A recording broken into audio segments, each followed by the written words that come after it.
Hello YouTubers, this is a new session where I get to kind of introduce you into a little gem, right? Especially for enterprise engineers that build a lot of APIs and their APIs get bombarded on the daily with thousands and maybe hundreds of thousands of requests. This one is for you. You're going to use this. I can guarantee you it's something that you can benefit from today. Today, I'm going to talk to you about something called response caching in ASP.NET. Response caching is a capability that's so easy to set up, but it will also kind of allow your API not to be super I/O intensive, not burn so much through your data layer and your access layer, that doesn't burn through your microservices or CPU utilization. It kind of allows your API to understand that someone is abusing the API and utilizing it consistently, and you can't block them because maybe it's like an internal API used by a bunch of organization in a company you work in, and you can't just tell them, no, you can't use my API anymore because you're putting it on an infinite for loop. So how do you do that? How do you kind of enable your API to be a little bit more efficient in terms of, I/O utilization, memory utilization? I'm gonna quickly here create a quick new project.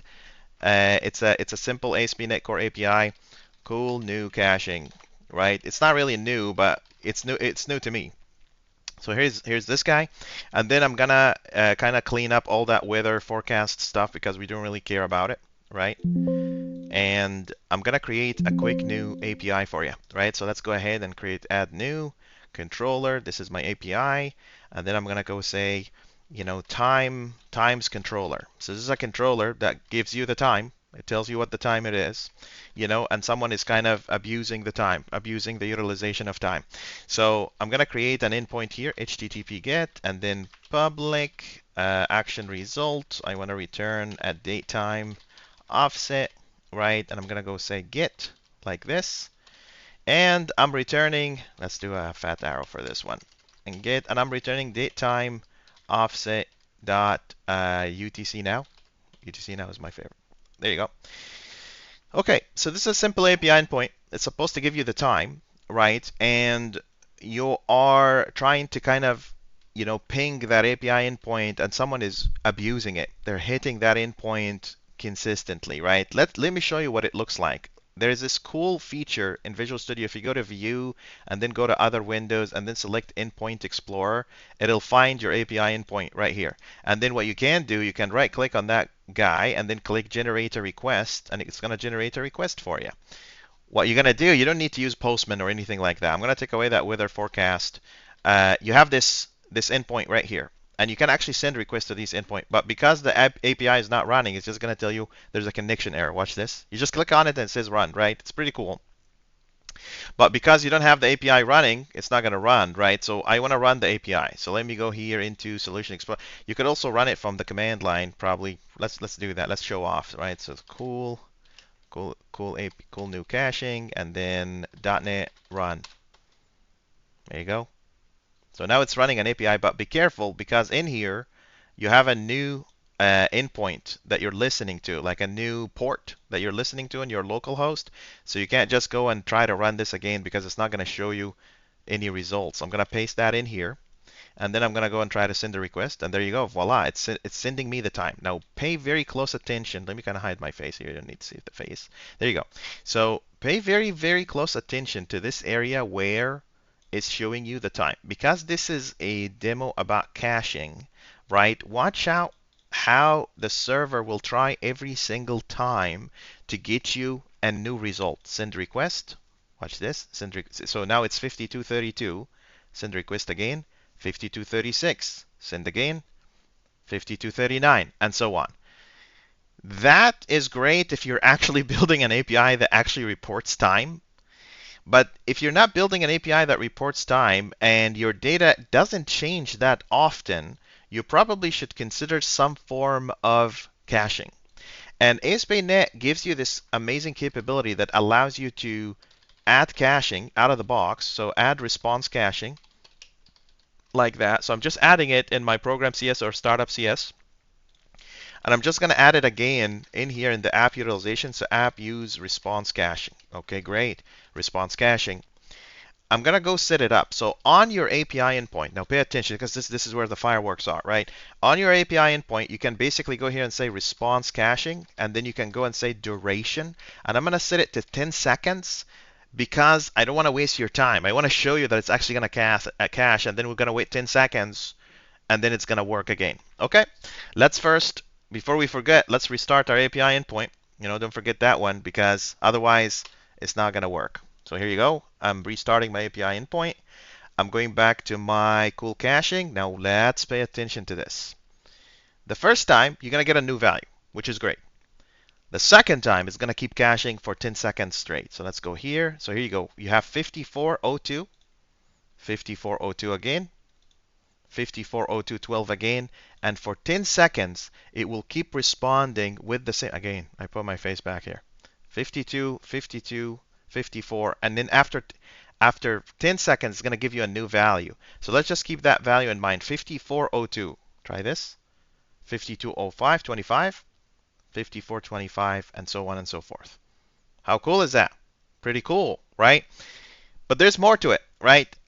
There is actually a lot more to this than just kind of setting up a quick API and basically calling it. One of the things that you can do here is that you get to choose where the response cache location, where's this data is going to be saved, right? So you get to choose between any, none, or client, right? So you do either it's on your client side, you're storing it, anywhere, it doesn't matter, or no storing at all. And be careful because you also have something here called no store. And no store here basically is a true false value. If it's set to true, caching is not going to work. If it's set to false, caching will definitely work.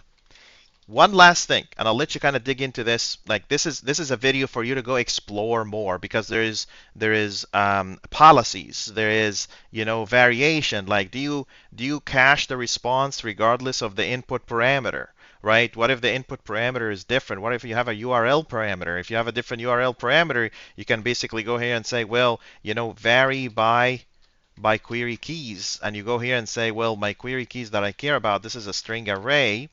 And I care about ID. So if the ID changes, don't give the client or the consumer the same value as the next one if they use a different ID. So if I have a string here .id, it'll do that kind of nice number with you.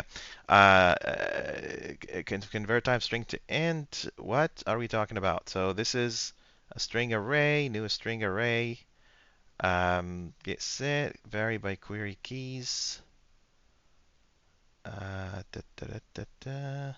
Oh, got it. So this should be like that.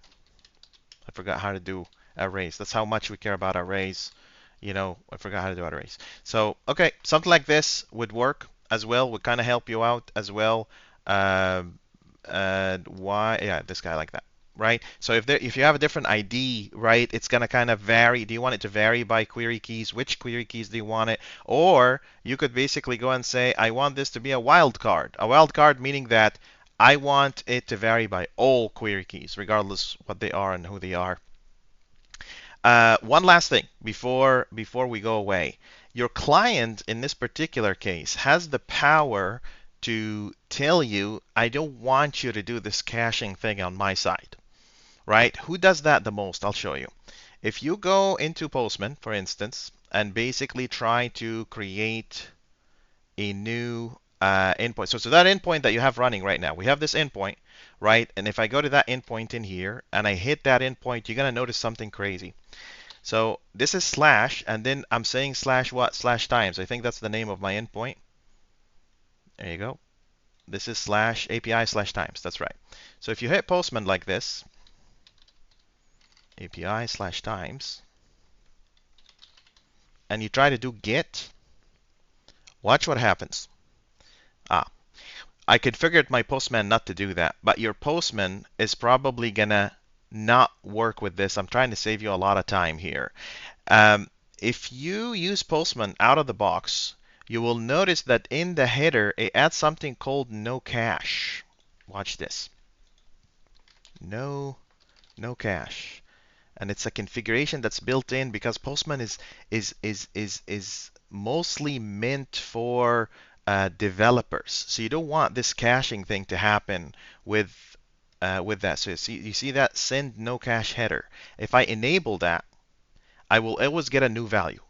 If I disable that, I'll never get a cached value, right? So if let's enable that. Let's go hit.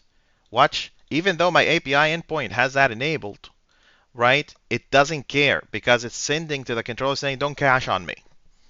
Don't cache on me, bro. I don't want you to cache on me, right?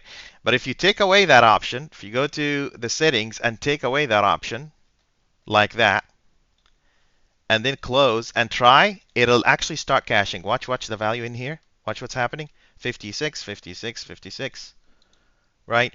That's basically the gist of it. You know, that's basically the gist of it. The gist of it is that you're able to like I said to you before, you're going to take this and go implement it right now. If you have something serious going on and you're building an enterprise system, go ahead and add this to your APIs and try it out. You will be amazed by how much you're saving in terms of CPU utilization, CPU cycles. There's a tons and tons of benefits, I/O intensity, all of that. You can get that out of the box. Please look at the link for the description of this video to learn more about response caching. You could basically, like I said, create profiles, add these profiles to your controllers and whatnot. I hope you find this useful. If you have any questions, comments, concerns, please feel free to drop a comment in the comment section. Don't forget to like and subscribe. Take care.